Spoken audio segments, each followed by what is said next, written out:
ವಿಜಯಪುರ ಗ್ರಾಮದ ರೈತರ ಜಮೀನಲ್ಲಿ ರಾತ್ರಿ ಸಮಯದಲ್ಲಿ ಬಂದು ಕಳ್ಳರು ಅಡಿಕೆ ಎಲ್ಲ ಲೂಟಿ ಮಾಡಿ ನೈಟ್ ಪೂರ್ತಿ ಕೆಲಸ ಮಾಡಿ ಲೋಡ್ ಮಾಡ್ಕೊಂಡು ಹೋಗಿದ್ದಾರೆ. ಭಾಳ ಅಪಾಯ. ಸುಮಾರು ಒಂದು 5 ರಿಂದ 6 ಲಕ್ಷ ರೂಪಾಯಿ ನಷ್ಟ ಆಗಿದೆ ರೈತರಿಗೆ. ನೋಡ್ಬೋದು, ಎಲ್ಲ ಮರದಲ್ಲಿ ಕುಂಚಿಗೆ ಈ ಥರ ಕೆಡಿಕೊಂಡು ಅದನ್ನು ಬದಿಗೆ ತಡಾಸಿ ಇಲ್ಲಿಂದ ಗಾಡಿ ಲೋಡ್ ಮಾಡಿರೋದು ಹೊರಗಡೆಯಿಂದ. ಇಲ್ಲಿ ಗಾಡಿ ಪ್ರಿಂಟ್ ಎಲ್ಲ ಇದೆ, ಇಲ್ಲಿ ಗಾಡಿ ಹೆಜ್ಜೆ ಓಡಾಡಿರೋ ಗಾಡಿ ಹೆಜ್ಜೆ ಎಲ್ಲ ಇದೆ. ಎಲ್ಲ ಮರದ ಕೆಳಲು ಬಿದ್ದಿದೆ ಕಾಯಿ. ಎಲ್ಲ ಮರದ ಕೆಳಲು ಈ ಥರ ಕಾಯಿ ಬಿದ್ದಿದ್ದಾವೆ. ಎಲ್ಲ ಕಡೆ ಕೆಡವಿದ್ದಾರೆ.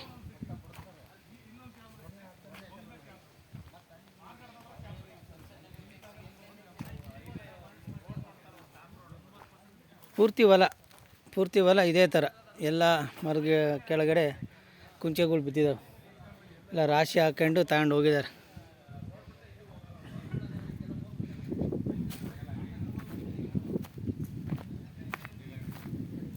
ಇಲ್ಲಿ ಒಂದು ದೊಡ್ಡದಾಗಿ ಇಲ್ಲೊಂದು ರಾಶಿ ಮಾಡಿದ್ದಾರೆ. ಇಲ್ಲಿ ತೋರಿಸ್ತೀನಿ ನೋಡಿ, ಇಲ್ಲೆಲ್ಲ ಬಿದ್ದಿದೆ ಅಡಿಕೆ, ಎಲ್ಲ ಕೆಡವಿದ್ದಾರೆ.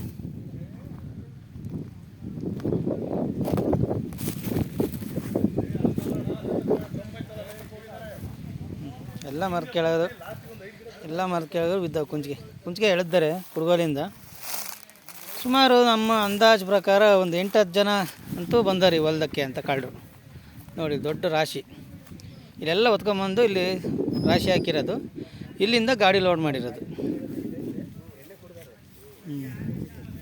ಎಲ್ಲ ಮರದ ಕೆಳಗೆ ಬಿದ್ದಿದ್ದಾವೆ ಕುಂಚಿಗೆಗಳು, ಎಲ್ಲ ಸಿಗ್ತಾವೆ ನೋಡಿ.